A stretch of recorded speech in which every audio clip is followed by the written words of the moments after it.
Hello everyone and welcome back to my channel. It's Weibo back with a video on Epic 7 and today I'm gonna talk about quickly Ancient Inheritance. So this is a very quick video, I'm not going to talk much about it, I'm just going to say the very basic of the stuff.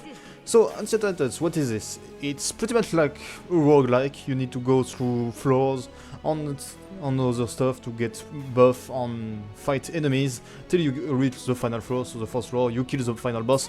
Congratulations, you've won. But there is more to it, obviously. Every floor contains wardens on a priest, the priest being the final boss of each floor, and the warden being the one protecting the final boss.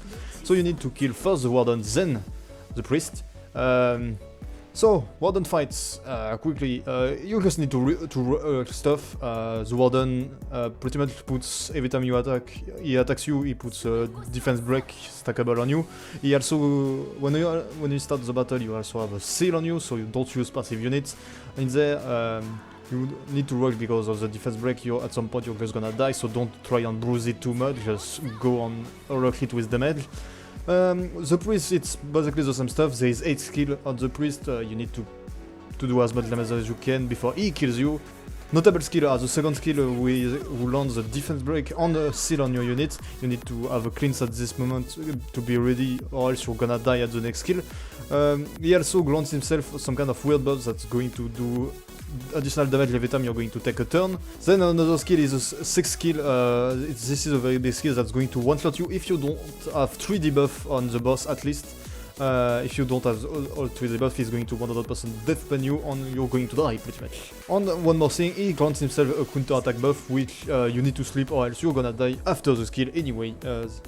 Then after that, he's just going to redo his skill where he lands the seal on the defense break right after.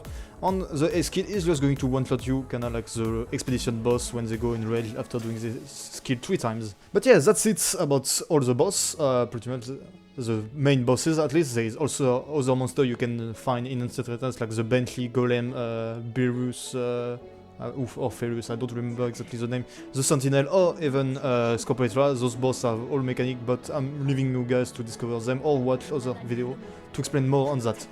Then, to go over more over the system as to how you go through Ancient Inheritance, whenever you do something in Ancient Inheritance, you spend resources, which we call rations. I mean, at least in French it's called like that, I don't know how it is in English. I'm too tired to translate stuff. But anyway, every day you're going to get those energy stuff pretty much and you're going to be able to spend them. You have a max limit of 150, so make sure to at least do it every 2 days, but please do it every day because every time you use a unit in Ancient Inheritance to fight, you're going to lose this unit and you have a limited amount of unit you can have. So yeah, please use your energy every day and spend them to get level. With those levels you can manage to level up your characters via a system of class leveling. You can level up all the classes in the game. It is recommended to level up to 3 classes at maximum, focus on one and then have 2 side classes. Usually you focus, most of the people nowadays focus on warrior and then survivor plus either ranger or mages. It's what the meta is in quote unquote. There is other small stuff to do, but yeah, try to avoid using thieves or knights. There is some please strat to do with knights, but it's very hard and it doesn't work on the priest on the warden. It's usually used to please side bosses mostly, but yeah, don't really bother with knights and thieves. As I said, every time you're going to level up your class, you're going to get extra stats on your units. Extra stats that are very important because gear doesn't matter in this content. All your units have basic stats that they're going to use. Those stats are predetermined by the level of your class. Only thing that can influence this really is your unit set of equipment. So you still, even if the gear doesn't really matter, you still need to have set equipped on your units. So for example, speed set is still going to apply the speed buff to the stats on your hero. Lifesteal is still going to work on stuff like that. 2 sets that are not really recommended, except maybe at the beginning, is crit damage and crit rate set, because at some point all your units are going to be capped at crit rate on crit damage, especially your DPS, so you don't really need to focus too much on that. Attack set is actually very good in this because there is no cap to attack set.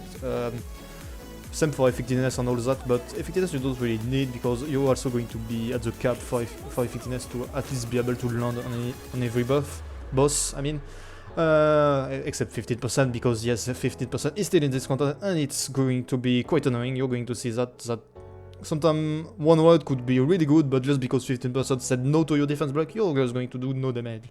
Another thing to note is that you can use all your units in your account to do this. What I mean by that is that even if you have, let's say, Kamiya 3-star at level 5, just like me, you can just put her in Ancient Intelligence and she would become level 60, 6-star, max awaken, max skilled up.